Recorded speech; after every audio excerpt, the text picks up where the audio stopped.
উত্তম ব্যবস্থাপনায় গল্লা চাষ, আয় করি 12 মাস।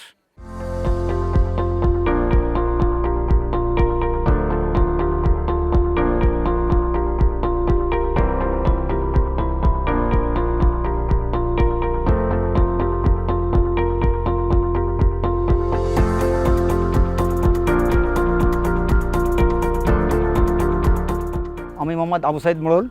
আমি এখানে ঘের আমার আব্বা করতো, তারপরে আমার আব্বার পাশাপাশি আমি করতাম। আগে আমরা বাগদা চিংড়ি চাষ করতাম লবণ পানিতে। তো বাগদা চিংড়ি ভাইরাস লেগে মাছ কাটা মারা যেত, তাতে আমার লসের পরিমাণ বেশি যেত। তারপরে উন্নয়ন পরিষদের সাথে আমার যোগাযোগ হলো, ওনারা আমার ট্রেনিং দিয়েছে ওনাদের অফিসে।